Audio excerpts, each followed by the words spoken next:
No capítulo 2 de Apocalipse,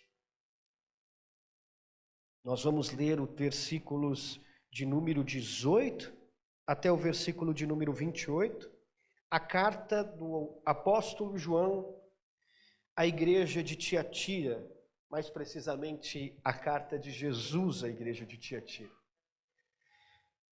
Eu vou ler e vocês acompanhem. Ao anjo da igreja em Tiatira escreva: estas são as palavras do Filho de Deus, cujos olhos são como chama de fogo e os pés como um bronze reluzente. Conheço as suas obras, o seu amor, a sua fé, o seu serviço e a sua perseverança. E sei que você está fazendo mais agora do que no princípio. No entanto, contra você tenho isto: você tolera Jezabel, aquela mulher que se diz profetiza. Com seus ensinos, ela induz os meus servos à imoralidade sexual e a comerem alimentos sacrificados aos ídolos. Dei-lhe tempo para que se arrependesse da sua imoralidade sexual, mas ela não quer se arrepender. Por isso, eu vou fazê-la adoecer.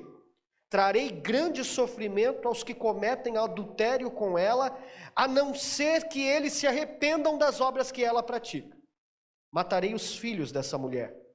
Então, todas as igrejas saberão que eu sou aquele que sonda mentes e corações, e retribuirei a cada um de vocês, de acordo com as suas obras. Aos demais que não seguem a doutrina dela, e não aprenderam, como eles dizem, os profundos segredos de Satanás, digo: não porei outra carga sobre vocês. Então somente apeguem-se com firmeza ao que vocês têm, até que eu venha. Aquele que vencer e fizer a minha vontade até o fim, darei autoridade sobre as nações. Ele as governará com cetro de ferro e as despedaçará como a um vaso de barro. Eu lhe darei a mesma autoridade que recebi de meu Pai. Também lhe darei a estrela da manhã. Aquele que tem ouvidos, ouça o que o Espírito diz às igrejas. Eu quero convidar aqui o pastor Jonathan. Pastor Jonathan é pastor da nossa igreja, serviu comigo por muito tempo ali em Santo André, fomos companheiros de trincheira.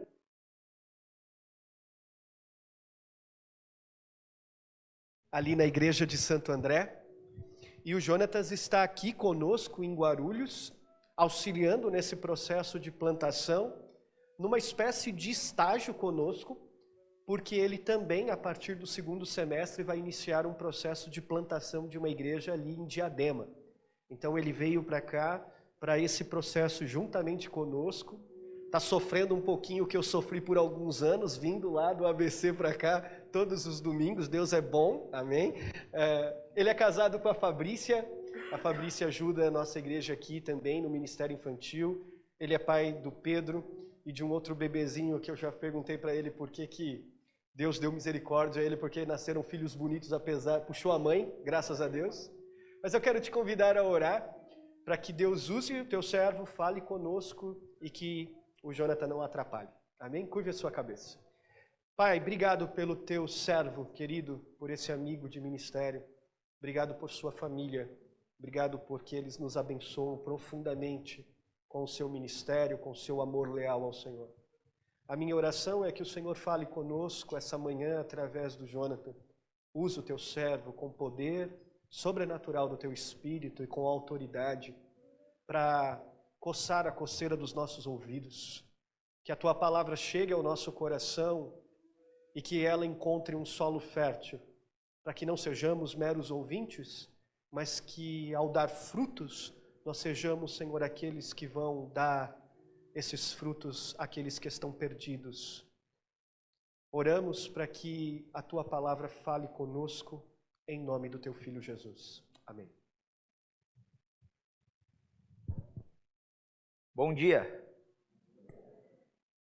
Queria primeiramente aqui agradecer ao Jeff, a Thaís, aos irmãos da comunidade de Guarulhos que nos acolheu tão bem, embora não façamos parte do grupo de plantação, do grupo base, né, que se iniciou no ano passado, nós nos sentimos abraçados aqui, de maneira que parece que a gente está aqui desde o início, desde o primeiro PG, né? Então queremos agradecer. Em segundo lugar, peço que os irmãos orem por mim, porque eu estou saindo de uma influenza, e eu estou com uma tosse que agarrou em mim faz uns 40 dias e não sai. Então fica tranquilo que não é pecado, não é cigarro, não é Covid, tá? Fica tranquilo, vai ter hora que eu vou tossir um pouquinho, vou tomar uma água, mas se eu conseguir ficar 45 minutos sem tossir, já é uma grande vitória. Mas, enfim, queremos pedir para que o Senhor nos abençoe nessa manhã. Vamos falar de um texto bastante duro, né? Se pudéssemos resumir essa porção da carta de hoje, nós poderíamos falar que dura é esta palavra. Se nós voltarmos um pouquinho no tempo, e desde o início da série, nós vamos ver que o pastor Jefferson já trouxe o contexto da carta à igreja de Éfeso, o Rafa, no segundo domingo, a carta de Esmirna, e o Jefferson de novo, no domingo passado, falou sobre a igreja de Pérgamo. Se você quiser saber um pouquinho mais, nós temos os acessos virtuais da comunidade de Guarulhos, da Urbana Guarulhos, você pode entrar lá e ver um pouquinho do que o Senhor falou aos ouvidos da igreja dele. E hoje nós vamos falar sobre a igreja de Tiatira, uma igreja que é bastante curiosa, tem alguns mistérios no meio dessa porção aqui. Queria agradecer ao Jefferson que me deu um texto que tem menos informação histórica para trazer para vocês. Hoje foi muito legal ficar várias noites aí diluindo e procurando ali, escavando informações sobre esse texto.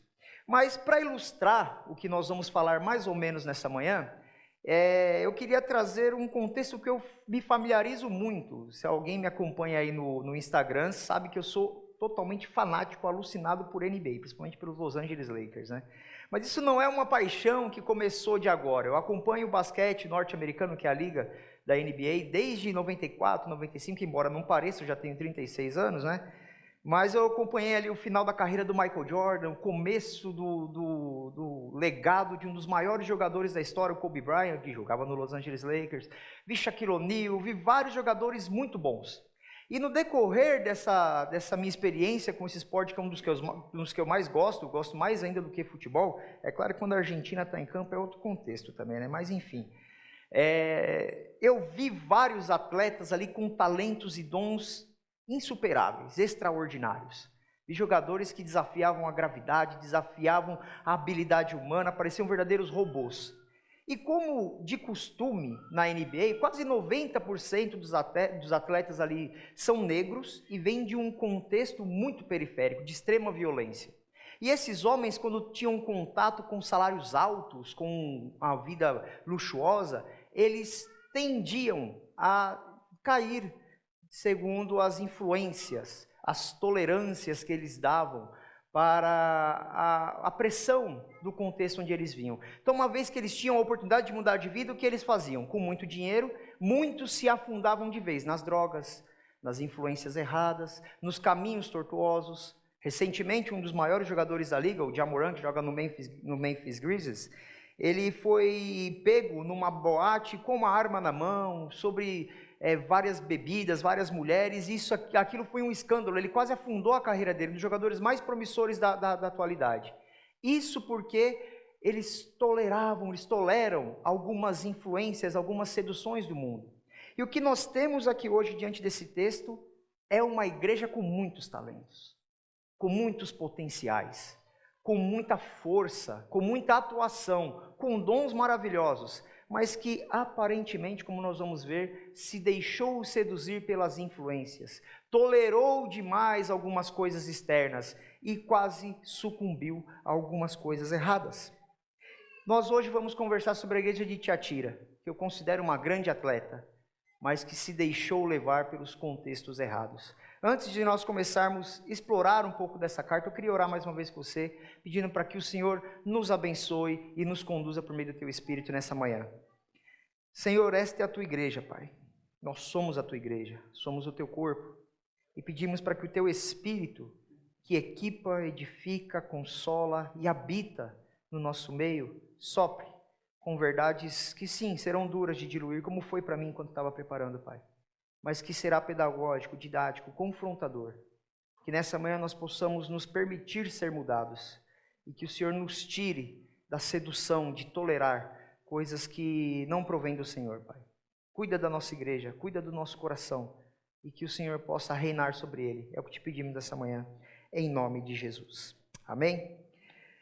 Vamos estudar um pouquinho o contexto, então. Quero ser bem breve para não tomar muito tempo da exposição, mas aqui nós temos hoje em nossas mãos a mais extensa das 7 cartas que nós estamos estudando. Porém, essa mais extensa das 7 cartas é para a cidade que tem menos importância. E nós vamos entender também o porquê. Temos aqui também uma das porções mais obscuras dentro dessas 7 cartas, pois, diferente das outras 6, nós temos quase nenhuma informação histórica, arqueológica, sobre o contexto cultural daquela cidade. Então deu muito trabalho ficar procurando, como eu agradeci já ao Jefferson, os contextos, a história, o que tinha para oferecer, o que aquela cidade fornecia. Então, vendo a dificuldade que os estudiosos tiveram de procurar informações sobre essa igreja, eu percebi que eles, ao invés de impor aquilo que de fato era aquela cidade, eles começaram a eliminar supostos ensinos e supostos contextos equivocados. O primeiro dele é que Tiatira não tinha nenhum centro religioso, não era uma cidade que tinha uma importância religiosa, não tinha nem sequer um templo de adoração significativo ali. Então não havia como, por exemplo, se eu não me engano, em Éfeso, como o Jefferson falou, um centro de adoração a um deus pagão ali.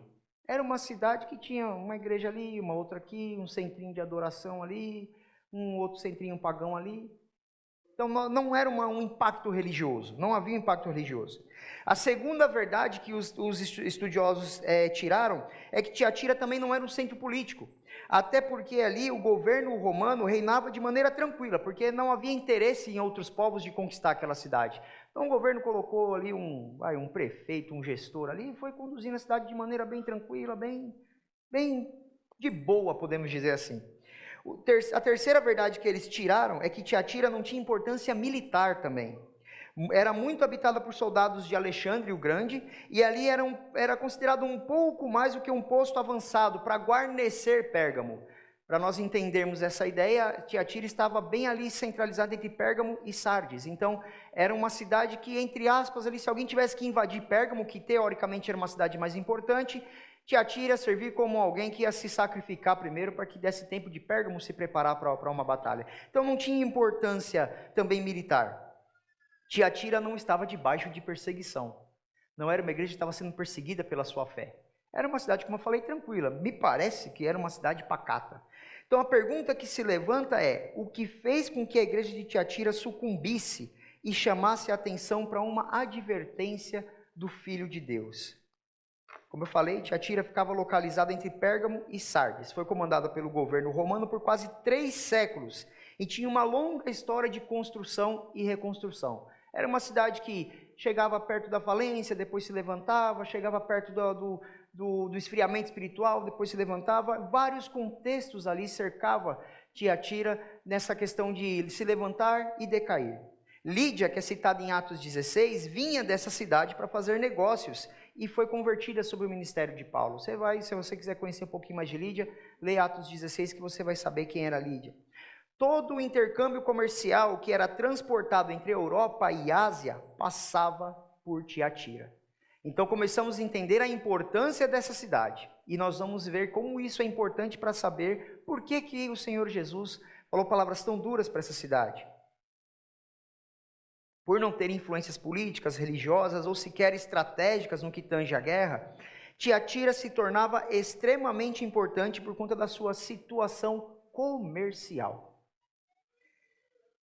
Por ser um centro de grande passagem e concentração, lá existiam grupos comerciais importantíssimos, chamados grêmios ou guildas. O que eram esses grêmios e essas guildas?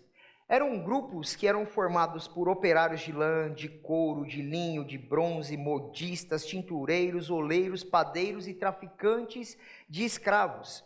As guildas funcionavam como sindicatos. Você sabe como funciona o sindicato? Se você já foi metalúrgico, já foi químico, você vai saber como funciona o sindicato. Causa. Negar-se a integrar uma dessas guildas devia ser, naquela época, como negar a integrar o sindicato do ofício em que essa pessoa trabalha.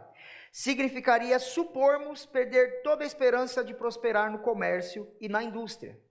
Ou seja, não fazer parte dessas guildas era um suicídio comercial.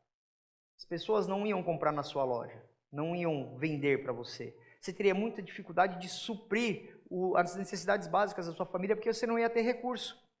Então, fazer parte dessas guildas era extremamente complicado. E por quê? As reuniões que eram feitas nessas guildas eram cercadas por orgias, por questões de idolatria. Quando esses pagãos iam oferecer os seus sacrifícios nos templos, que não eram de muita relevância, muitas vezes eles ofereciam uma pequena parte do seu sacrifício para aqueles deuses.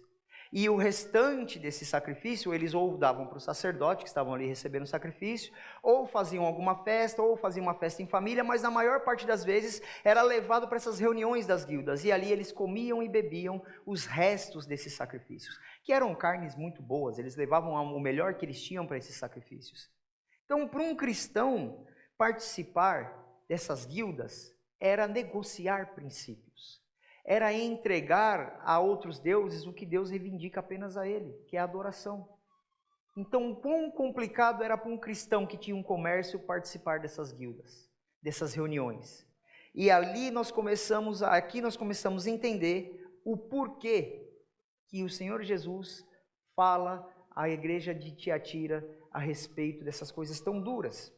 Vamos começar a nossa exposição, então, no verso 18, que diz assim: ao anjo da igreja de Tiatira escreva, estas são as palavras do Filho de Deus, cujos olhos são como chamas de fogo e os pés como bronze reluzente. Aí você fica se perguntando, o que deve ser isso, né? Se nós voltarmos lá para o Antigo Testamento, em Daniel 10, nós vamos ver essa ilustração de um Deus que vai levar juízo sobre um povo pagão, idólatra, que se prostituía espiritualmente. Aqui nós temos a descrição do Senhor Jesus, que traz olhos como chamas de fogo, que traz a ideia da ira de Deus. Aqui, se pudéssemos parafrasear, poderíamos ler assim: estas são as palavras do Filho de Deus, cujo está irado, cheio de ira. Ele está cheio de ira. E os pés como de bronze reluzente traz a ideia da soberania, do poder, de quem vai colocar todo o governo e todos aqueles que se rebelaram contra ele debaixo dos seus pés. Ele vai pisar, e como um bronze polido, reluzente, nada vai brilhar mais do que a justiça do Senhor. Então nós temos aqui o Filho de Deus falando com a igreja. Aqui João não está escrevendo a palavra de um pastor, não são as palavras dele, não são as palavras de um profeta, de um ancião, são as palavras do Filho de Deus, irado. Esta é a verdade desta carta. Um Deus irado vai exortar a sua noiva. Um noivo irado vai exortar e admoestar a sua noiva. O que nós temos que entender, meus irmãos, é que a nossa vida como igreja não pode ser uma vida como a de alguém que lida com qualquer um. A nossa vida como igreja não pode ser uma vida como se você leva no seu Instagram, na sua rede social. Nós estamos como igreja lidando com o Filho de Deus. E não é um Filho de Deus, paz e amor, amiguinho da Hello Kitty, como o Davi costumava dizer. É um Jesus irado. É um Jesus que não tolera a injustiça, não tolera a imoralidade, não tolera a rebeldia. É o Filho de Deus que está pronto a exercer o seu juízo e a sua justiça. Estas não são palavras de João, não são de um pastor, são do Filho de Deus. E eu quase me perdi nas minhas folhas aqui. O verso 19 diz assim: conheço as tuas obras, o seu amor, a sua fé, o seu serviço, a sua perseverança, e sei que você está fazendo mais agora do que no princípio. O Senhor Jesus, antes de qualquer coisa, antes de acusar a igreja, ele traz as qualidades. Lembra do que eu falei dos jogadores de basquete, os talentos, os dons, as coisas formidáveis que eles faziam?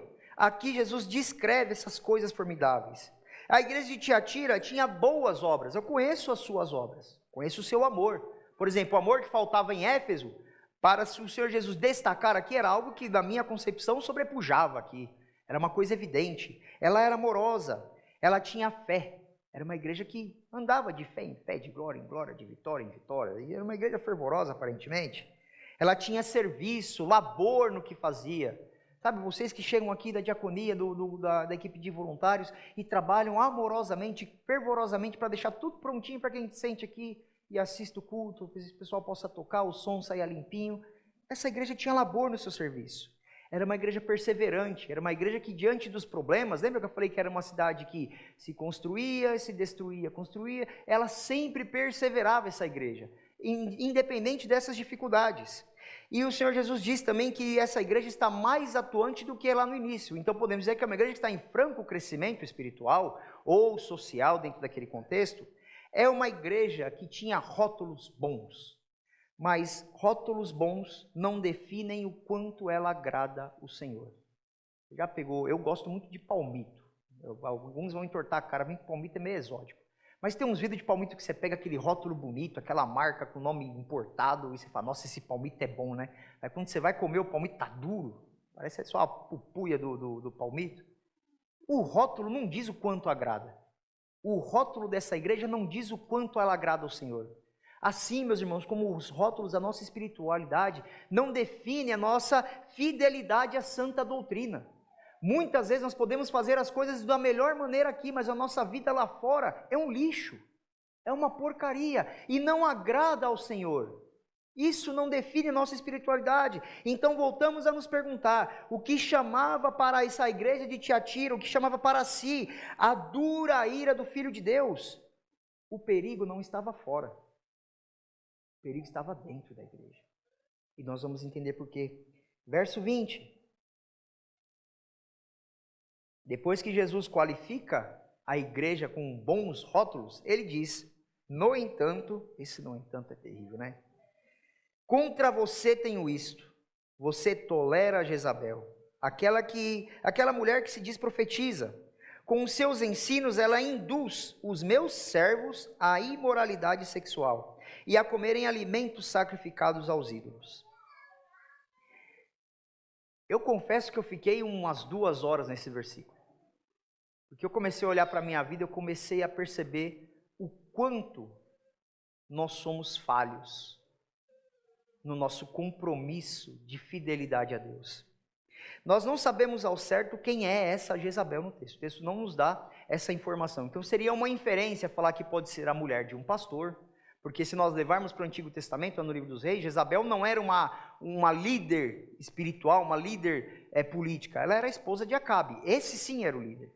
Então nós não podemos dizer que é a esposa de um pastor aqui, a esposa de um líder, ou uma líder. O que nós podemos dizer aqui é o que ela talvez nos traz como informação sobre como ela atuava. Então vamos ver algumas características dessa mulher. Primeiro, ela se dizia profetisa. Ela se dizia uma mulher que conhecia o futuro, que tinha os oráculos. E meus irmãos, nós temos que ter cuidado com quem nós entregamos os nossos ouvidos, o nosso coração. Eu tenho um conhecido que frequenta uns primos aí denominacionais, né? Não vou citar os nomes aqui, mas nós entendemos como seita. E outro dia eu perguntei para ele, eu falei, poxa, cara, por que você vai nesses lugares, aquelas igrejas que é mulher de um lado, homem do outro e tal? E ele falava assim, lá Deus brada, lá Deus fala, lá eu sinto o negócio. Aí eu fico, deve bradar mesmo, tenho até medo desse brado. Nós emprestamos nossos ouvidos para uns profetas que falam, eis que te digo. Queridos, eu tenho acompanhado um caso de uma família onde a mulher tem 4 filhos e todos eram casados e 2 desses filhos desenvolveram uma doença chamada ataxia cerebral. E essa doença afeta os neurônios e leva as pessoas a atrofiar fisicamente, a perder a fala, a perder a força. E os cônjuges desses 2 simplesmente abandonaram ele. A moça, que tem 42 anos, mas parece que tem 12, não anda. E ela se recusou a acreditar que o marido a abandonou por conta dessa doença, e principalmente porque ela recebeu uma profecia de que ela teria um filho com ele. Isso a levou à depressão e ter crises de esquizofrenia. Quando você pergunta para ela por que ela está daquele jeito, ela fala, é porque eu ainda vou ter um filho com meu marido. Uma profecia de um cafetão da fé. É o que nós vamos aprender aqui. O que essa Jezabel é. Ela se diz profetiza. Segunda coisa que nós podemos entender nesse texto, ela era uma figura de autoridade dentro da igreja. Por quê? Porque ela ensinava a igreja. A palavra grega que traz aqui a ideia de ensino, traz a ideia de alguém que conduz, alguém que exerce um papel do corpo docente de uma instituição. É alguém que doutrina. Ela era a líder daqui de Tiatira, podemos dizer assim. Ou uma professora da igreja de Tiatira. Essa mulher estava com o ensino nas mãos. E ela ensinava. Com os seus ensinos, ela induz meus servos à imoralidade. Cuidado com as suas referências, meus irmãos. Outra lição que nós aprendemos aqui. Quem você tem seguido? Quem tem sido o mestre que tem mostrado com clareza as doutrinas bíblicas para você?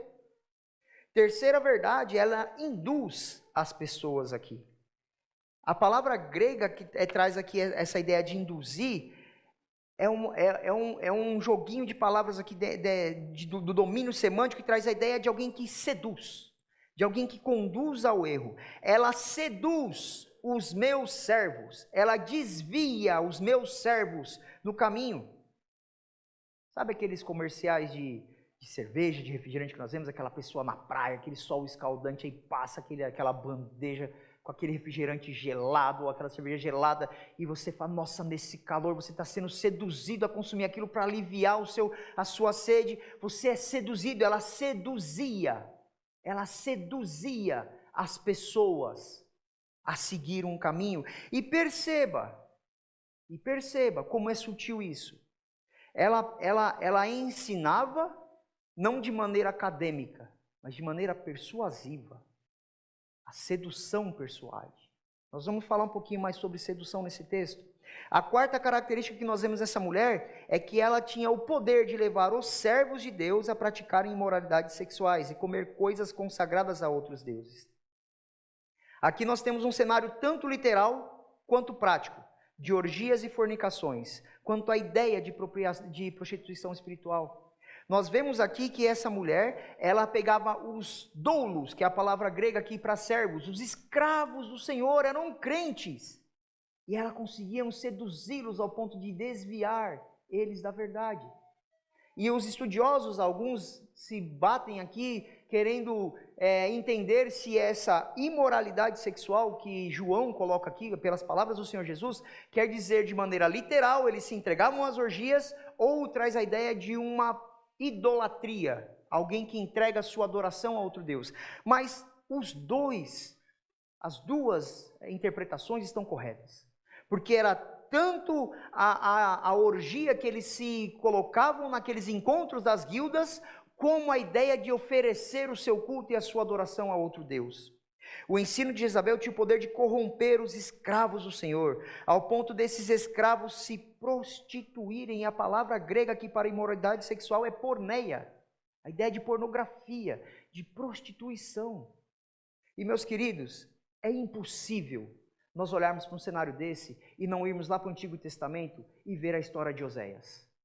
Oséias ali é retratado como Cristo, o noivo, que consequentemente, seguidamente, vai buscar a sua esposa nos lugares de prostituição, atrás de volta para casa, lava, limpa, ama, cuida, e no outro dia ela está lá de novo se prostituindo.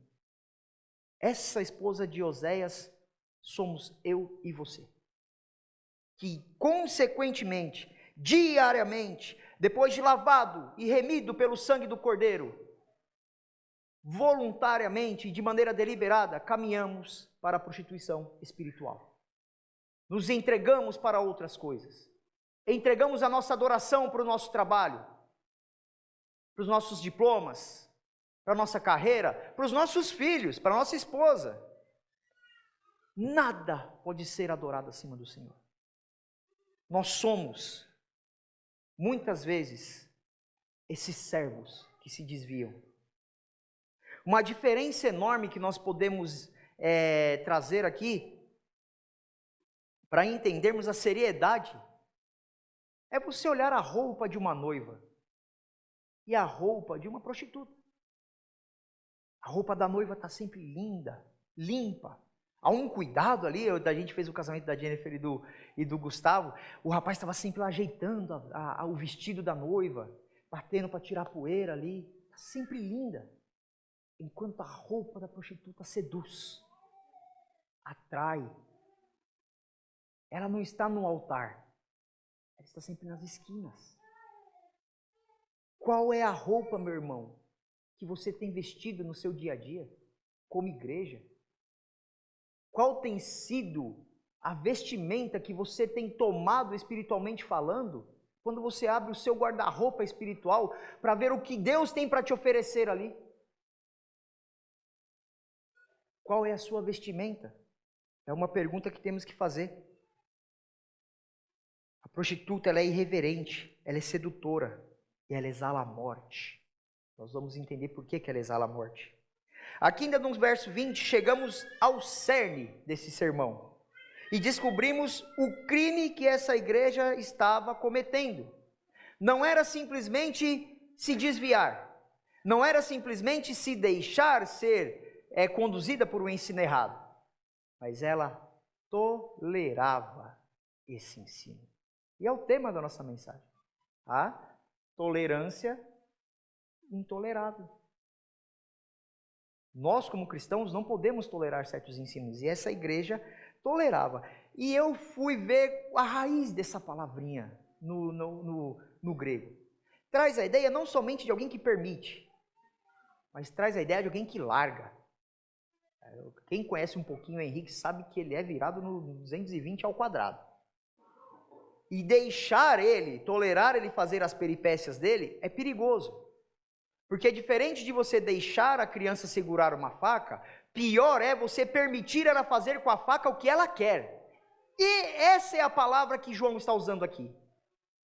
A igreja não somente tolera, a igreja deixa essa Jezabel fazer o que ela quer com a igreja. Jezabel pode pegar uma faca e esfaquear essa noiva, dilacerar ela, rasgar as suas vestes. Ela está fazendo o que ela quer, ela está violentando a pureza da igreja. Tolerar aqui não é simplesmente permitir segurar uma faca. É simplesmente e diretamente permitir, deixar fazer com a faca o que ela quer. E meus irmãos, nós temos tolerado essas coisas. A igreja moderna tem tolerado coisas horríveis. Tem tolerado o casamento homossexual. Tem tolerado o casamento com 2 mulheres, com 2 esposos. Tem tolerado pregar no púlpito que a palavra precisa ser atualizada. Tem tolerado coisas horríveis que aos olhos das Escrituras Jesus abomina. Jesus não aceita. E os líderes estão fazendo o que eles querem. E a culpa disso, meus irmãos, é minha e sua. Porque nós não nos comportamos mais como os bereanos, que ouviam a mensagem, chegavam em casa e falavam: eu vou ver o que o pastor Jonathan falou hoje, eu vou ler aqui, eu vou procurar meus estudos, e se aquele herege falou alguma besteira, eu vou confrontar ele domingo que vem. Nós nos acomodamos. Nós simplesmente nos assentamos no comodismo de sentar no domingo na igreja e ficar ali. Meus irmãos, a pureza da igreja não é responsabilidade apenas do Jefferson, minha, dos pastores da igreja, é responsável do corpo. É responsabilidade do corpo. Você também é responsável por manter a igreja pura. Você é responsável por expulsar os falsos líderes, os falsos profetas, os Jezabels, vou usar aqui esse termo aqui, que podem subir aqui qualquer dia. Deus queira que não, gente. Mas vocês são responsáveis por colocar esses ensinos para fora. A passividade, a tolerância da igreja gera morte. E é isso que nós vamos entender mais um pouco. Mas ainda ficando aqui, meus irmãos, nós não somente toleramos esse ensino e permitimos que os líderes façam o que eles querem dentro da igreja, mas nós nos comportamos como eles. Porque nós somos entregues a essas imoralidades. Nós somos entregues a essas imoralidades. As curvas do corpo sedutor do imposto de renda têm te conduzido a sonegar aquela notinha? Se sim, você se prostituiu. Seu chefe falou para você mudar aquele númerozinho na nota fiscal para que a empresa tenha mais lucro e você aceitou? Você foi seduzido por isso? Ele te induziu a isso e você tolerou? Parabéns! Você se prostituiu também. E o seu Zap? Seu Instagram? Isso aqui é uma ferramenta maravilhosa para o evangelismo e para obter conhecimento. Mas é uma ferramenta sedutora também, para nos levar à prostituição espiritual. Nós nos entregamos muitas coisas, meus irmãos. A igreja de Tiatira negociou, ela se prostituiu, ela tolerou o sexo, a orgia, fora a fornicação, fora do casamento. Para quê? Para participar das guildas, para fazer parte de um grupo. E nós muitas vezes fazemos isso, meus irmãos. Eu conheci as drogas desse jeito, eu não vinha de uma família cristã, mas para ser aceito num grupo, eu falei, eu vou lá fumar um baseadinho. Agora eu vou aqui dar um tirinho. Ah, eu fui aceito, legal. Entrei na guilda. Mas você pode estar entrando num lugar muito pior. Meus irmãos, se vocês têm a pretensão de alcançar algum objetivo e estão fazendo isso negociando princípios cristãos, coisas que ofendem a santidade de Deus, vai lá, faz. E nós vamos ver aqui agora o que o Senhor vai fazer com aqueles que seguem os ensinos de Jezabel. Versos 21 e 22. Dei-lhe tempo para que se arrependesse da sua imoralidade sexual, mas ela não quer se arrepender. Por isso vou fazê-la adoecer, e trarei grande sofrimento aos que cometem adultério com ela, a não ser que se arrependam das obras que praticam. Matarei os filhos dessa mulher. Então todas as igrejas saberão que eu sou aquele que sonda mentes e corações, e retribuirei a cada um de acordo com a obra, cada um de vocês de acordo com as suas obras. Cristo aqui chamou a igreja ao arrependimento. Ele chamou essa Jezabel para sair desse mundo de prostituição, de ensino errado. Só que a mesma cama que era usada para as orgias e para a prostituição, Cristo vai usar para o seu juízo. Porque aqui ele diz assim, dei-lhe tempo para se arrepender da sua imoralidade sexual, mas ela não quis se arrepender, ou seja, ela foi deliberadamente uma pessoa impenitente. Ela se recusou a receber a graça. Ela se recusou a receber o chamado para o arrependimento. Deus entregou essas pessoas às suas paixões, é o que diz Romanos 1,18. Por isso vou fazê-la adoecer. Essa palavrinha adoecer aqui traz a ideia de acamar. Algumas versões mais antigas vai trazer, vou colocá-la de prosta na cama, vou prostá-la na cama. Ele vai lançar essa prostituta na cama, essa idólatra, essa imoral na cama. E não somente ela, todos aqueles que seguem os seus ensinos. Ele vai trazer para essa mulher grande sofrimento. A ideia de tribulação, de angústia, de dor. E meus irmãos, pior do que morrer de dor é viver com ela. Cristo vai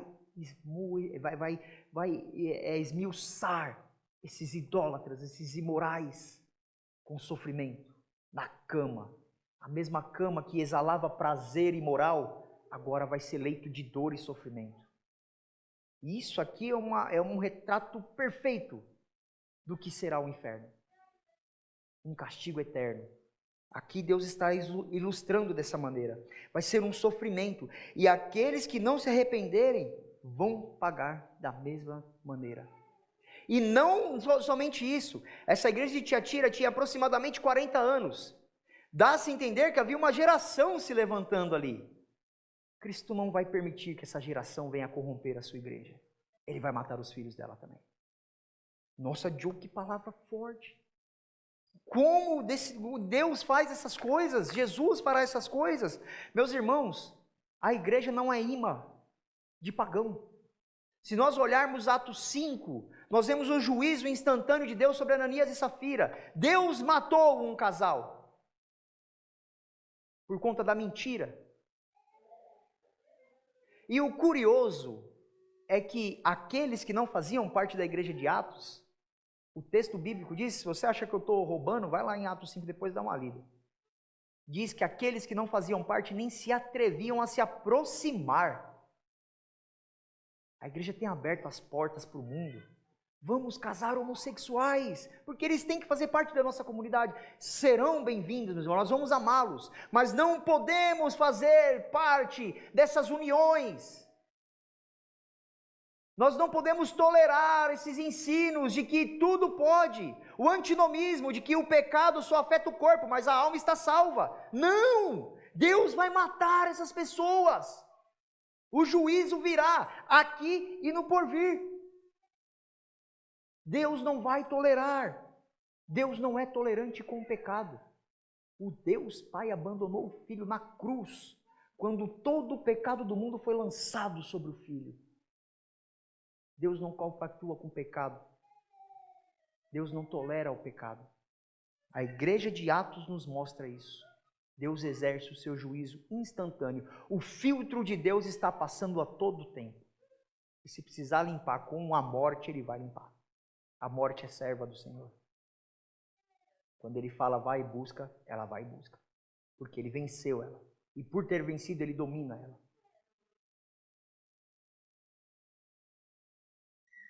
Outra coisa que nós podemos entender nesse texto aqui, meus irmãos, é que o texto fala que eles não vão ser lançados sobre os ensinos profundos de Satanás, os segredos profundos de Satanás.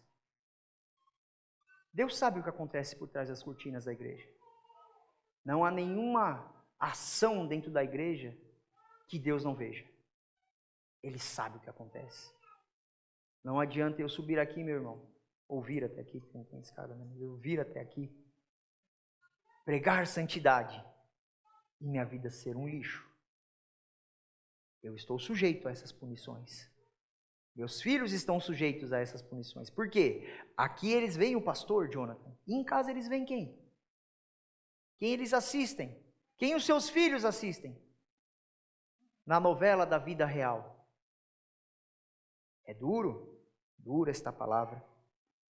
E nós temos que entender, meus irmãos, que o chamado do Senhor é para que nós nos arrependamos.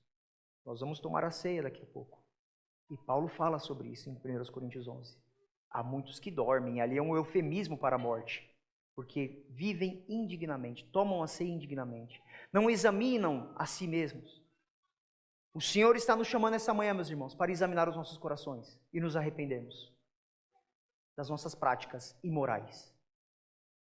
Quer seja um adultério, uma fornicação, quer seja a sonegação de imposto, quer seja o seu Instagram, seu WhatsApp, quer seja qualquer coisa que faça você se prostituir espiritualmente e trocar o Deus, o noivo, por qualquer outra sedução. Deus nos chama para nos arrepender hoje. E nós também precisamos dar esse grito para aquelas pessoas que estão à nossa volta. Nós não podemos, meus irmãos, nos conformar com os nossos familiares entregues a essas coisas e não orarmos, não clamarmos pela vida deles. Nossos amigos, nossos companheiros de trabalho.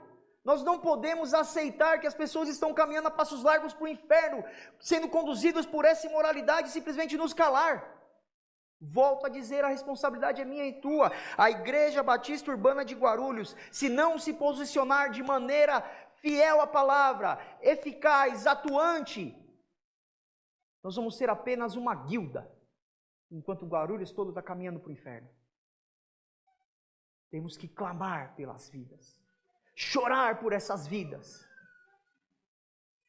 e pregar, não somente com as nossas palavras, mas com o nosso testemunho. Teu chefe pediu para você dar um jeitinho na nota?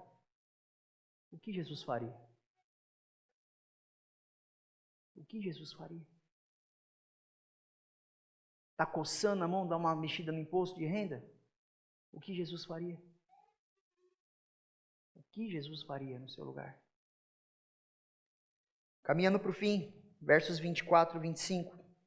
Aos demais que estão em Tiatira, a vocês que não seguem a doutrina dela e não aprendem como eles dizem, os profundos segredos de Satanás, digo, não porei outra carga sobre vocês. Então somente apeguem-se com a firmeza com firmeza ao que vocês têm, até que eu venha.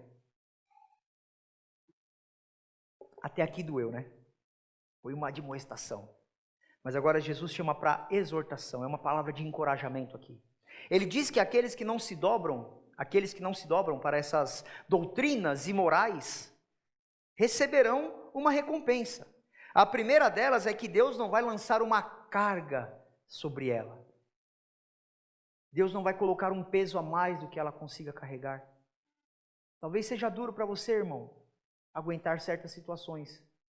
Mas o que Deus promete aqui é uma promessa.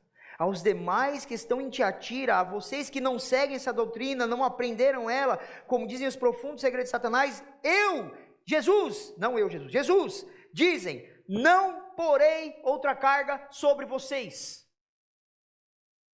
Está pesado o fardo? Leve a Jesus e Ele aliviará. Então somente apeguem-se com firmeza ao que vocês têm, até que eu venha. E você pode estar se perguntando, Joe, o mundo está louco, o mundo está maluco, é pressão no trabalho, é pressão em casa. Nós assistimos crianças sendo mortas dentro de escolas. A gente não sente segurança em deixar nossos filhos numa escola mais hoje. A gente pode sair daqui e ser assaltado. O mundo está maluco. São muitas cargas sobre nós. Como é que a gente aguenta isso, Joe? Fé. Fé. E muitas vezes, meus irmãos, nós entendemos fé como algo que é ligado ao milagre, ao sobrenatural. E quando nós olhamos o papel de Abraão, que é chamado de pai da fé, nós vemos que Abraão não fez nenhum milagre. Abraão, teoricamente, não viu nenhum coxo andar, nenhuma pessoa com câncer terminal ser curada. A fé está implicada ao obedecer. Nós nos dobramos às pressões e às cargas. Nós deixamos de obedecer a palavra, porque muitas vezes a nossa fé é fraca. Se apeguem com firmeza. A palavra aqui traz a ideia de alguém que agarra, como alguém pega uma criança no colo e não deixa cair, tem medo de deixar cair, pega com todo cuidado, mas com firmeza. Se apeguem à fé em Cristo com firmeza, até que Ele venha. Meu irmão, se a carga aumentar, Ele vai te dar graça suficiente para aguentar carregar essa carga. Ele não dá um fardo que a gente não possa carregar. Isso está aqui na palavra dele. Se apeguem com firmeza a essa fé, de que o tempo vai chegar, a hora vai chegar, o sofrimento vai acabar. E nós não vamos precisar mais lidar com esses ensinos de Jezabel. Porque o Jesus, o Filho de Deus, não vai olhar para nós com olhos com chamas de fogo, não vai pisar sobre nós com pés de bronze. Ele vai nos acolher como um pastor acolhe as suas ovelhas. Como um noivo que abraça sua noiva no altar e dá um beijo fervoroso nela. É dessa maneira que Ele vai tratar aqueles que resistirem a esse ensino, que não sucumbirem a essas doutrinas, que não se dobrarem a essa imoralidade, que forem fiéis ao noivo. Ele vai garantir isso. Aquele que vencer e fizer a minha vontade, até o fim darei autoridade sobre as nações. Ele as governará com cetro de ferro e as despedaçará a um vaso de barro. Jesus aqui promete que nós vamos ter autoridade no dia do juízo e não seremos alvos desse juízo. A nossa coroa não é ter duas asinhas nas costas e tocar harpa de camisola branca. A nossa coroa, a nossa vitória, o vencer aqui é não estar debaixo da ira desse cordeiro, da ira do Filho de Deus. Essa é a minha e a sua vitória. O céu é consequência de não estarmos debaixo dessa ira. Isso aqui é um aspecto escatológico que Jesus estava falando para nós. Olha para frente, olha para o que eu prometi fazer. Não olhe para Jezabel, não olhe para as guildas, não olhe para o seu negócio falido porque você não faz parte desse grupo. Olha para o que eu prometi. O grupo que eu prometi fazer você participar são dos eleitos, dos salvos, dos remidos do Cordeiro. É lá que nós vamos desfrutar dessa resistência. E por fim, eu lhes darei a mesma autoridade que recebi do meu Pai. Também lhe darei a estrela da manhã. Eu achei lindo a forma com que o Senhor Jesus conduz João para finalizar essa carta. Jesus vai compartilhar a sua autoridade com aqueles. Eu lhes darei a mesma autoridade que recebi, a autoridade de meu Pai. Mas não somente isso, também lhe darei a estrela da manhã. E o que é essa estrela da manhã, meus irmãos? A segunda carta de Pedro diz que essa estrela nasce dentro da gente. Nasce dentro do coração. E embora ela já habite dentro de mim e de você, haverá um dia que nós vamos vê-la plenamente. Vamos tê-la conosco plenamente, a estrela da manhã, o Filho de Deus, o Senhor Jesus Cristo. Será dado a nós. E nós o adoraremos eternamente. Ele nos dará esse benefício.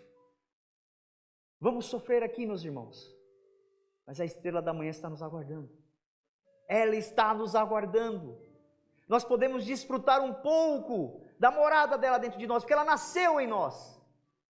Mas haverá o dia que o veremos face a face. E ali conheceremos Deus plenamente como Ele é. O Senhor nos chama nessa manhã, meus irmãos, para nos arrependermos. Para que possamos receber essa estrela da manhã. Nós não obedecemos para ser salvos. Nós obedecemos porque somos salvos. Nós não deixamos de tolerar os ensinos para sermos salvos. Nós não toleramos porque somos salvos. Nós conhecemos a verdade. E a estrela da manhã está nos aguardando. Feche seus olhos, eu quero orar com você.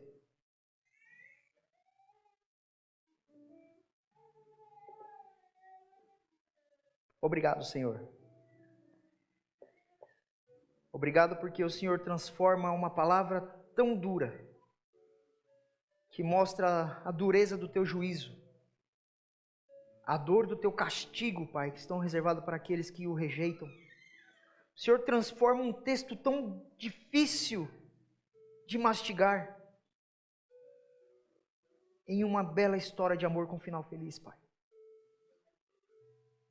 Mas como todo enredo tem os seus percalços, nós sabemos, Senhor, que seremos seduzidos, seremos tentados a nos dobrar, a tolerar, a permitir que façamos conosco o que quiserem. Nós seremos seduzidos a isso, Senhor. E muitas vezes, Pai, nós nos deixamos ser levados pela sedução. Ah, Senhor, nos perdoa, Pai. Nós como igreja queremos nos arrepender dessas coisas, Pai. Sonda os corações, Espírito Santo, e vê se há algo que não agrada a Ti. Sonda os nossos corações e esquadrinha os cantos mais escuros, Pai, do nosso interior. E traz à luz aquilo que tem ofendido a Tua santidade, Pai. Não nos permita, Pai, caminhar para a morte, mas nos chama, Pai, ao arrependimento.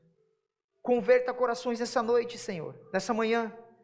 Converta, Senhor Deus, casamentos, relacionamentos, trabalhos, todas as esferas sociais que nós estamos, Pai, expostos. Converta nessa manhã, Senhor. Que nós possamos também olhar para o nosso próximo, Pai. E que essa mesma oração que fizemos por nós possamos fazer para a cidade de Guarulhos, pelos nossos familiares, pelos nossos amigos, nossos companheiros de trabalho, Senhor. Leva-os ao arrependimento, Pai. Apresenta a essas pessoas a estrela da manhã, Senhor. Faça nascer essa estrela da manhã nesses corações, Pai. E que a gente possa, por meio da Tua graça, por meio do dínamo do Teu Espírito, Pai, sermos ousados e corajosos para rejeitar todo esse ensino e caminharmos firmes, Pai, para desfrutar da Tua autoridade, da Tua beleza, da Tua eternidade que nos aguarda, Senhor. nos ajuda a perseverar e conservar, segurar, sustentar a fé até que o Senhor venha, Pai. É o que pedimos e oramos, no nome do Teu Santo Filho Jesus. Amém.